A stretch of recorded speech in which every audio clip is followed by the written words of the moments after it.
What is going on, guys? Welcome to Grego's TV Daily Rewind. It's where we go back a week and give you all of your tech news stories from the past 7 days in one single video. And if you're interested in foldable phones, we talk about the Galaxy Z Fold 3, the Galaxy Z Fold 4. We talk about the new Oppo Find N and compare that to the Galaxy Z Fold 3. We talk about the S22/S22 Note, all kinds of new stuff and cool stuff. So enjoy this week's tech news and we'll see you in the next one. So the first tech news story is all about the Samsung Galaxy Buds Plus and Buds Pro. They get a brand new feature to them via a software update that's rolling out currently, it looks like, in South Korea, but you can also check your earbuds as well. And this information's come from Sam Mobile, who says that the Galaxy Buds Plus and Buds Pro get a wear detection during calls with new update that has been rolling out. So they have wear, basically they know when they're in your ears during calls. So that update has now been officially pushed out to those buds. Again, it might not be out where you are, but it is rolling out. So check for that update in the Galaxy wearable app and make sure your buds are connected and on so that it knows to actually push the update to them. But yeah, cool little feature. And it's nice to see not only the Buds Pro, which are fairly new, but the Buds Plus also getting a brand new feature. Next up, as you can see, the Galaxy Z Fold 3 public Android 12 One UI 4.0 update is out now. Now, it doesn't tell the full story because it's great news, meaning that that One UI 4 update is rolling out right now, and it's currently in South Korea. Beta is over within South Korea. So usually what that means is within a week or so, maybe a few days, that update should also be rolling out worldwide, not only in Korea, but also in America, Canada, Europe, and everywhere else that the One UI 4 update will be coming to that device. I'm still on the beta. I checked. I don't have an update just yet for the real version of this, but this is fantastic news. It means it's getting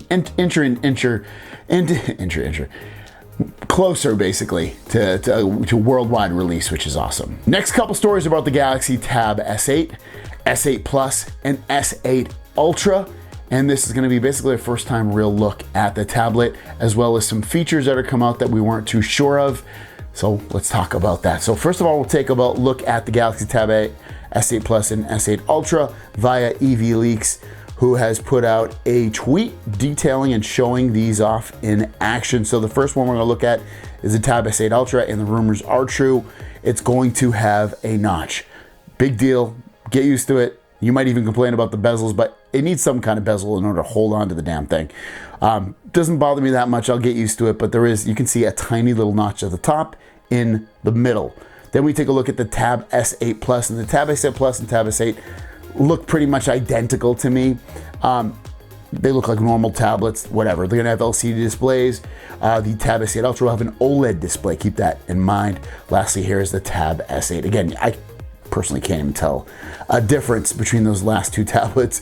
Some things to keep in mind are, one of the rumors is most likely the Tab S8 series will not include a charger in the box, just like the Galaxy S phones and Z phones that have been recently released. So if you need a charger, there's a good chance that a charger will not be included with any of the Galaxy Tab S8 tablets. The other rumor on there is that, and Max picked this off and other people have been tweeting about it, but it's good to think about, is that he's saying if he's getting this right, the Tab S8 and S8 Ultra have an under-screen fingerprint sensor, and the Tab S8 Plus has a side-mounted fingerprint sensor, which is kind of odd. I would rather have the side fingerprint mounted fingerprint sensor on there, which would be on the power button rather than being underneath the display. It's more comfortable. Your hand's already there. It just makes sense.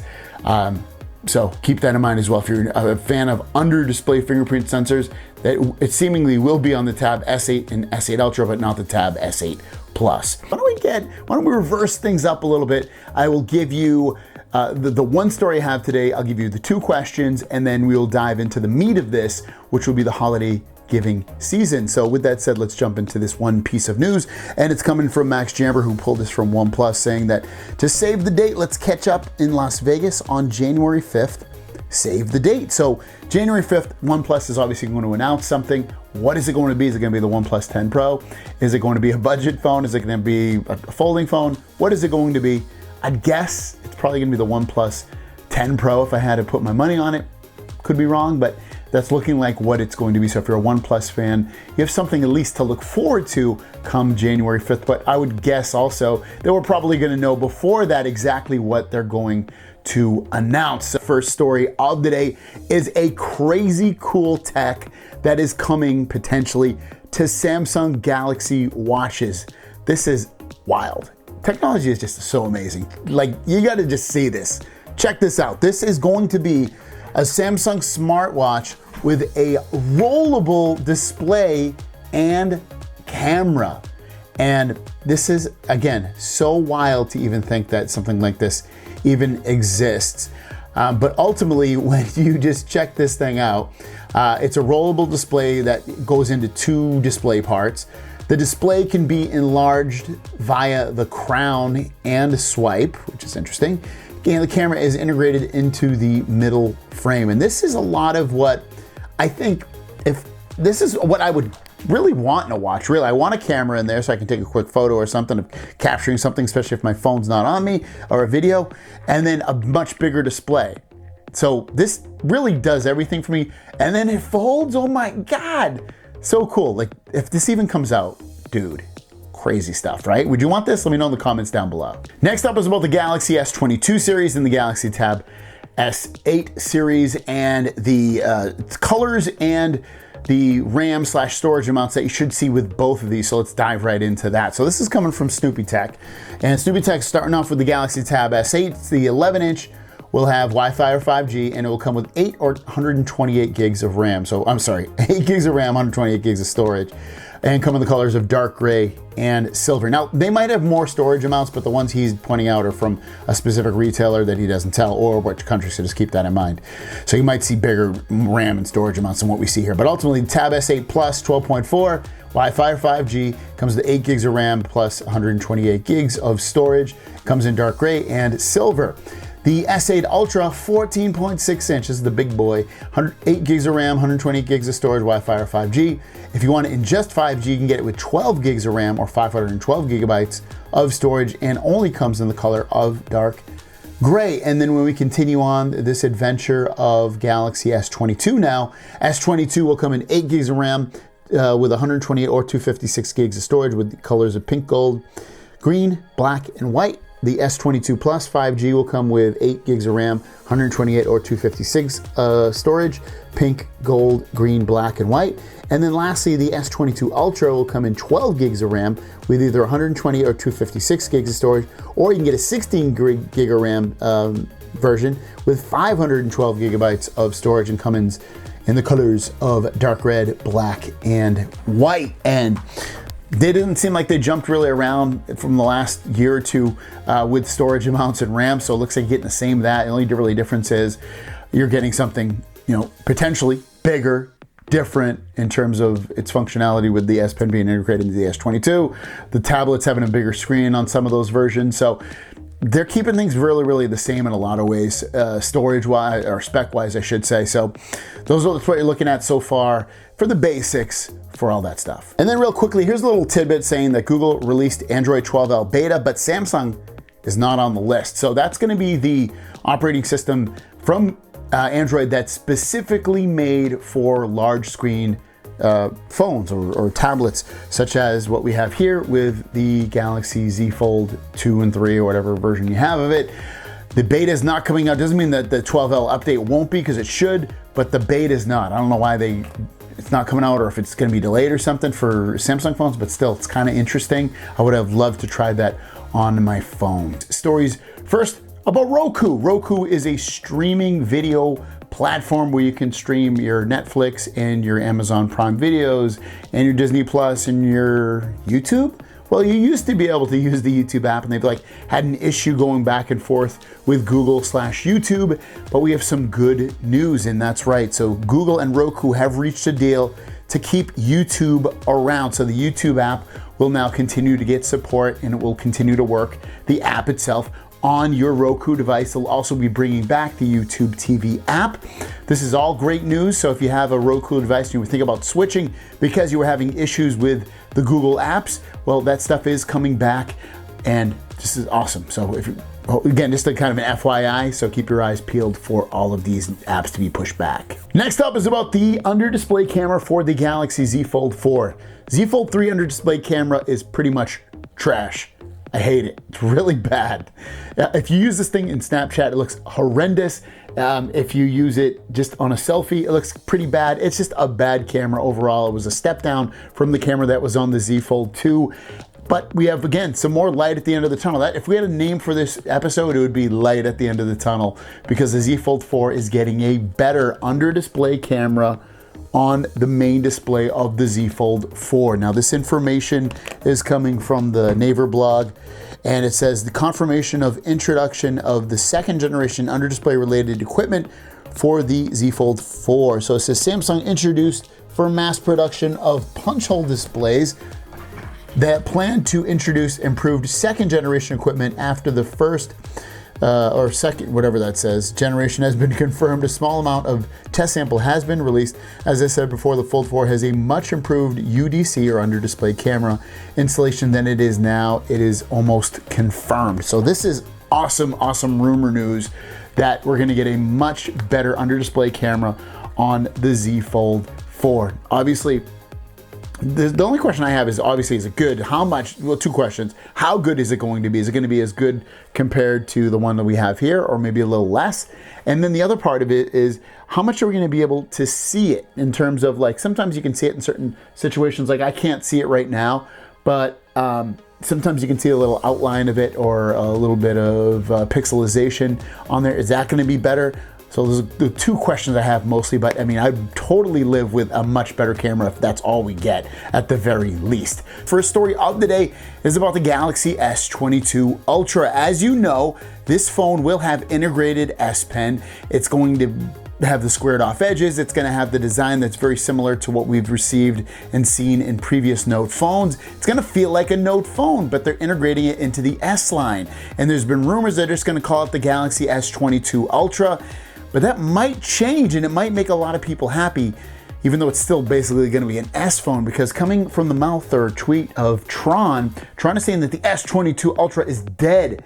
Next is the S22 Note. So it looks like they might call the S22 Ultra the S22 Note, which at the end of the day, it's just a name. It's still coming from the S line, but it's also taking a lot of liberty with the design elements from the Note line. So it kind of is that perfect mix of S22 Note. And I think that's not a bad name to come up with. What do you guys think? Would you rather see it be S22 Ultra or S22 Note? That'll be your question of the day, even though we still have more news.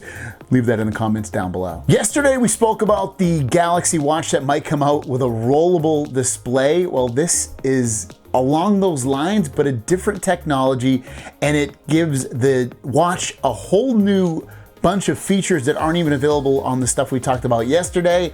This is just crazy, crazy tech. This information is coming from the folks at Let's Go Digital, and it is a Galaxy Watch with a Flex OLED. So it's gonna have a rotating and rollable display. Samsung has patented squared Galaxy Watch with rotating pull-out display, has a crown, just like the Apple Watches, is S Pen compatible, and has an under display camera. This is like wild what you're gonna potentially be able to do with this. You could have that squared off edged and squared just rotating bezel on there. You can also seemingly roll it out so it gets even larger so you can see and do more things on here. You can keep it rolled out if you want. You can keep it closed up. It has a bunch of orientations enabled that you can use with it. And again, remember, it has that watch with the expandable display, a crown to rotate and expand the display, advanced health features, under display camera, and S Pen supports. This is pretty freaking wild what they're really doing with this stuff. Our first story of the day is about a new folding phone that's coming out from Oppo. It's probably gonna be announced December 15th. But we know what it's gonna look like, and it's gonna have some cool features, and it's gonna be a competitor to the Galaxy Z Fold 3. Now let's first look at what this phone is going to look like. And as you can see, one of the cool things, or maybe you can't see, is potentially, at least from what we can see from some of these photos, is that it's not going to have a crease when you look on this big display when it's completely wide open, potentially, there might be, but potentially it's sounding like there might not be a crease, which is for some people, that's a big thing over the Galaxy Z Fold 3. And then beyond that, you can see it opens and closes just like any other Galaxy Z Fold 3 phone, except everything's seemingly bigger and what I would want the Galaxy Z Fold 4 to be. Now, when we look at Anthony Galox's tweet here, because he kind of broke it down for us, which is kind of nice of him, the Find N and the Z Fold 3 against each other, you can see they're both going to use the Snapdragon 888. The Find N is actually going to have higher megapixel cameras. Doesn't mean they're going to be better, but they're much higher megapixels versus what Samsung uses. You get on the outside, that the smaller display, you get a 6.5 inch 60 hertz display, which is going to be fat. If you saw the images just a moment ago, they're going to be bigger than what they are. It's going to be fatter, which is what I want. And then also 8 inches when you open it up, guys. 120 hertz, 8 inches, crazy. And then Samsung, as you know, uses 6.2 inch. 120 hertz on the outside, and then the inside 7.6 inch, 120 hertz. Hole punch on the Find N, just like it was on the Z Fold 2, and under display camera on the Z Fold 3. No IP rating on the Find N, which is the disappointment, but you do get some water resistance on the Z Fold 3. No pen for the Find N, but you do get S Pen support on the Fold 3. Slightly bigger battery on the Find N, 4500 versus 4400, and then when you look at the price, it is $300 more expensive than the Galaxy Z Fold 3. But when we dive into all of this, just apples to apples, and I know we're not talking about really software on this, we're not talking about day-to-day usage, because we don't know how the Find N is, but like when I just look at these on a surface level, and I look at the phones on a surface level, I have to admit the Find N on paper would be a phone that I would want more than the Z Fold 3. Reason being, I'll name a couple of things. Under display camera, pretty much garbage on the Fold 3, I think. And so having the camera on top of the display, I'd probably want it. I bet you the camera photos would come out better. The other big thing is not for me, but I know for some people, not potentially having a crease when you open that screen up. Again, that doesn't bother me at all, but I know it does bother some people. You do get that crease on the Z Fold 3. You wouldn't potentially on the Find N. The other thing I wanted to mention that would be big for me, the bigger, fatter display on the inside. It looks fatter than it does on the Z Fold 3. Let me just get all these notifications out of the way. It looks fatter than the Z Fold 3, which is much better, which is I want a fatter display. And then also the display on the inside is bigger too. It's 8 inches versus 7.6. Like apples to apples. I can live without an IP rating. I can live without S Pen support. Those aren't big deals to me. This is pretty good. This is looking pretty sweet. What do you guys think? Next up, as you can see from the headline, is that if you're gonna get the Galaxy Buds Pro 2 or the Galaxy Buds Live 2, if those come out next year, which they probably will, it's looking like they will have a bigger battery inside. The battery right now is about 472 milliamps. It's looking to move all the way up to a 500 milliamps, so that means you'll get better battery life out of the case with your new buds when those come out next year. Not a huge story, but I thought I'd mention it, that the battery will give you a little bit more battery. Got a couple, really one news story and then a bunch of questions. The news story is more of an update from some information we talked about yesterday about the Oppo Find N, which is the newest foldable that will potentially go in some length that, for me anyway, one of the things is kind of a turnoff, and we'll get into that. So with that said, let's jump into today's tech news.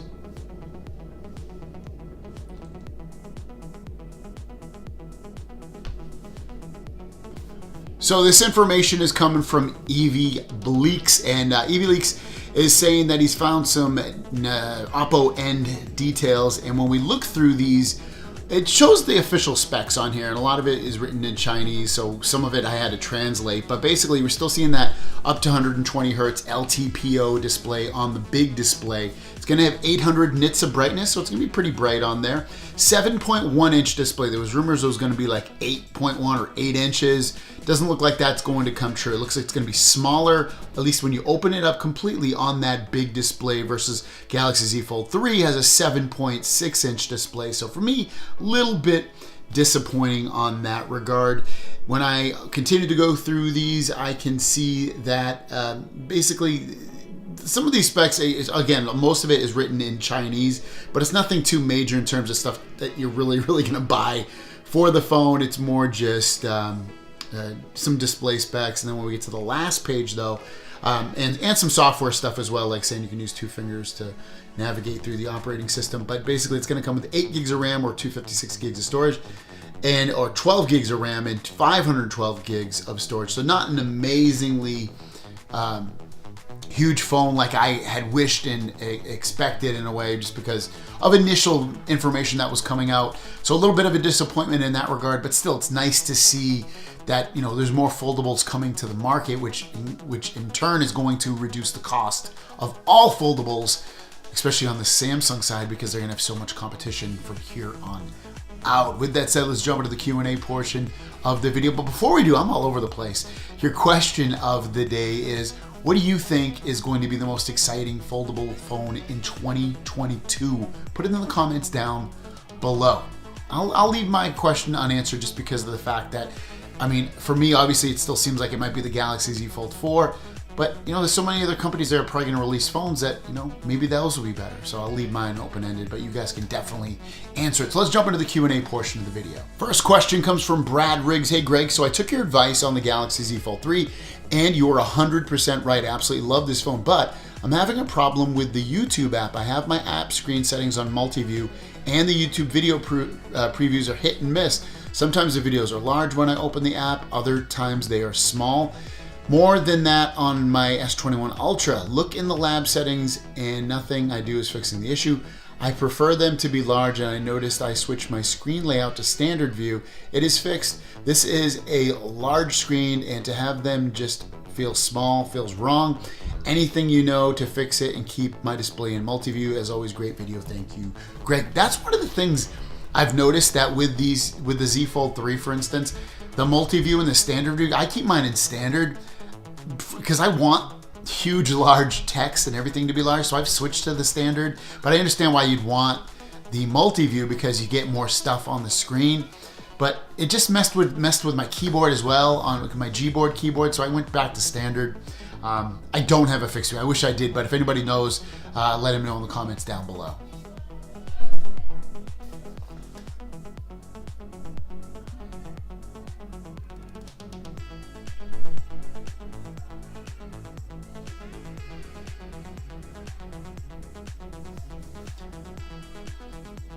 Sachin Achara says, hello Greg, greetings from Nepal. S22 Ultra specs, apart from chips, is all about same pricing, similar to, of course, S Pen you get for free. Do you think Samsung should have lower price? I think out the crap fan edition, just a waste of resources. So basically just asking me the price, should the prices be lower? I think the prices are pretty different. I think the price for the S22 Ultra, yes, should be cheaper and more in line than, say, like $999. I think it should be less than an iPhone, just to entice iPhone users to potentially switch over. King Adonis says, nobody wants a phone anymore. You know who cares about a damn Ultra? The only phone we care about is a Galaxy Note, brah, and that's the name Sammy's gonna is that even a question? Shajil Sazada said, are all devices that get Android 12 compatible with 12L or 12L going to be exclusive to just the Galaxy Tab? 12L should be exclusive to large screen devices. That should be tablets, should be phones, it should be Samsung devices, it should be Pixel devices, it should be a lot of devices. Shajil Sazada, do you think Samsung will ever have a trade-in yearly program where we pay $300 or $400 per year and get our flagship tab when it comes out? They do have an upgrade system. So you can check into that when you're buying the phone. They do have an upgrade system. They sometimes they have it right at launch for the phone. Sometimes it comes out a little bit later. So just check with that. But when you're on the Samsung site, they have it on there. Attention gaming. So when I turn on my brightness to max and then Netflix on the full 3 to watch a movie, and during watching, I turn it to the brightness of the movie and Netflix to max as well. The brightness of the screen is not as vivid or bright as it should be. It's like being less vivid and bright on purpose by Netflix. Do you also have this? Can you also please try on your device? So Netflix has its own brightness meter. It's on when you're watching a video. It's on the left. So if you tap the screen, you'll see a little brightness meter. You can press that up and down. That'll control the brightness on Netflix. Ask Tom says, what's up? So the Oppo looks great. Screen size increase, yes please. Camera's big plus, no S Pen. Okay, we'll give it to the Oppo for now. Question, what do you think rollables, slidables will hit the market 22-23 till the next one? Cheers, Tom. I think it's gonna be, I think you'll see slidables and rollables. I think you will see something in 2022, but I think it's going to be from like a Chinese manufacturer that no one probably buys the phone from or is awful. I think you're going to see some real competition for slidables and foldable snapping in 2023. Red Color says, random question, does the S Pen Pro magnetically attach to the back of the S7 Plus? Yes, if I remember correctly, it does. I haven't had an S7 Plus in a while, so yes, I believe it. If I remember correctly, it does, because that's how it charges. So I'm going to go with yes as the final answer. And our last question comes from Shajil Shazad.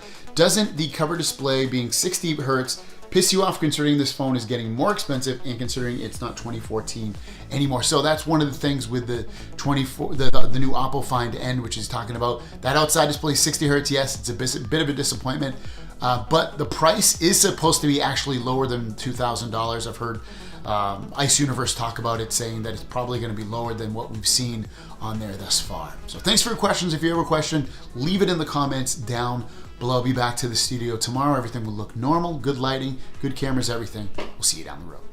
Peace.